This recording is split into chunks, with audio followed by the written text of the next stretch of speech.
केव exploration America का एक popular activity है, लेकिन ये काफी डेंजरस भी हो सकती है। अनएक्सप्लोर्ड केव के अंदर जाना डेडली साबित हुआ 26 साल के मेडिकल स्टूडेंट जॉन के लिए। क्या हुआ था उसके साथ? क्यों उसके बॉडी आज भी उस केव के अंदर रखी गई है? आज की ये कहानी शुरू करने से पहले अगर आप ऐसे ही डार्क मिस्टीरियस सच्ची कहानियाँ सुनना पसंद करते हो तो प्लीज हमारी चैनल को सब्सक्राइब कर लीजिए। Let's get into today's story. John Jones और उसकी फैमिली का केव एक्सप्लोरेशन जैसे एक हॉबी की तरह था। नवंबर 2009 26 साल का जॉन अपना घर उटा में अपनी फैमिली के साथ थैंक्सगिविंग सेलिब्रेट करने आया था। तभी उसके फैमिली के किसी मेंबर ने सजेस्ट किया कि पहले की तरह उन्हें फिर से केव एक्सप्लोरेशन में जाना चाहिए to kind of reconnect with all. John और उसका छोटा भाई जॉश, जो 23 साल का था उस टाइम, और उनके साथ 9 अदर फैमिली और फ्रेंड्स एक साथ हुए नाटीपटी केव एक्सप्लोर करने। ये केव बहुत ही पॉपुलर था उस एरिया का और उनके ग्रुप में से किसी ने भी वहाँ पहले नहीं गए। 24 नवंबर 2009 अराउंड 8 PM जॉन और उसके भाई और बाकी फ्रेंड्स और फैमिली मेंबर्स के साथ नाटीपटी केव में एंट्री किया। पूरा ग्रुप बिग स्लाइड सेक्शन की तरफ चले गए, जो कि उतना चैलेंजिंग नहीं था। जॉन ने बहुत दिनों से कोई केव एक्सप्लोर किया नहीं था, फिर भी उसे लगा कि वो और उसका भाई चैलेंजिंग कुछ करेगा। उन दोनों ने मेन ग्रुप से अलग होके उस केव का मोस्ट चैलेंजिंग सेक्शन एक्सप्लोर करने चले गए, जिसका नाम था बर्थ कैनाल। उनके पास मैप था और उन्होंने मैप फॉलो करके आगे जाने लगे। जॉन लीड कर रहा था। दोनों रुक गए जब उन्हें दीवार पे एक होल दिखा। उन्हें लगा यही बर्थ कैनाल का एंट्रेंस है। जॉन जब टीनेजर था तब अपने फैमिली के साथ केव एक्सप्लोर करने आता था। तब वो छोटा सा था, लेकिन अब उसका 6 फीट हाइट और 200 पाउंड्स वेट। लेकिन उसका अभी भी वही माइंडसेट है कि जब उसने वो होल देखा, उसने बिना कुछ सोचे उसके अंदर घुसने लगा। वो होल काफी छोटा था तो उसे टाइट फील होने लगा, जैसे कोई उसे निचोड़ रहा है। उसके दोनों हाथ उसके बॉडी के नीचे। वो जितना ज्यादा अंदर जा रहा था, वो होल उतना ही टाइट होता जा रहा था।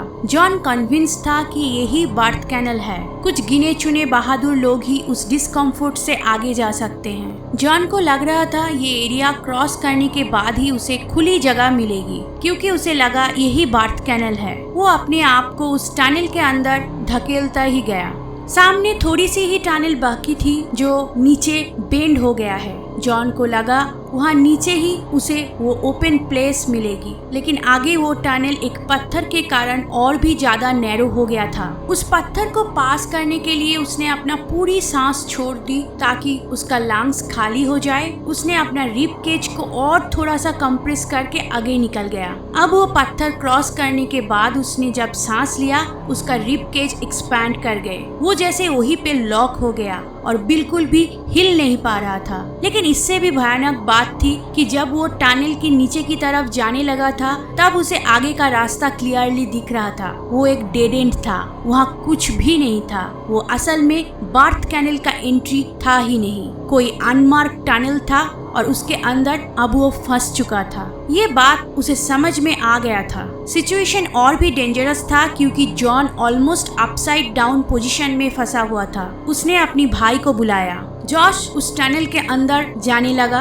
और इमीडिएटली वो भी स्टक हो गया और उस पोजीशन से वो हार्डली जॉन को देख पा रहा था, जो उस टनल की एकदम नीचे की तरफ स्टक हो गया है। जॉश ने खुद को किसी तरह से बाहर निकाला और जॉन को एश्योर किया कि वो हेल्प लेके आ रहा है। 3.5 घंटा बाद पहला रेस्क्यू वर्कर सीन पे पहुंचे, क्योंकि वो लोग केव की बहुत अंदर थे और वो एरिया इजी टू एक्सेस नहीं था। सुजी मेटोला फर्स्ट रेस्क्यू पर्सन थी।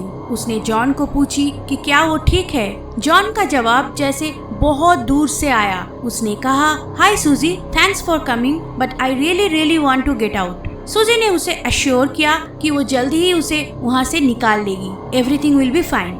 लेकिन सुजी ने जब नीचे देखा, वो जगह इतनी नैरो थी कि उसे लगा कि जॉन को निकालने में शायद लंबी टाइम लग जाएगी। पुलिस सिस्टम सेटअप करके उसे पुल करने में भी टाइम लगेगी। 6 फीट और 200 पाउंड के जॉन को उस टनल से निकालने में घंटों या कई दिन लग सकते हैं। अनफॉर्चुनेटली जॉन के पास उतना टाइम नहीं था।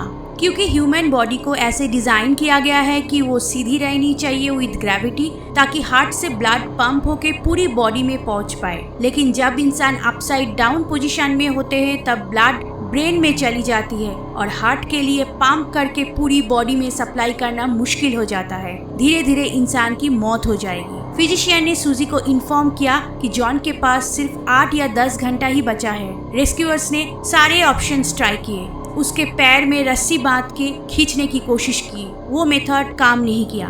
उन लोगों ने पुलिस सिस्टम सेटअप किया, वो भी काम नहीं किया। बार बार दीवार से निकल जा रहा था। फ्रैक्शन ऑफ इंच भी उसे हिला नहीं पाए अभी तक। अब उन लोगों ने ड्रिलिंग मशीन और चिजल ट्राई किया, उसमें भी प्रोग्रेस हुआ नेग्लिजिबल और बहुत ज्यादा टाइम टेकिंग था। रेस्क्यूअर्स ने सब कुछ ट्राई किया।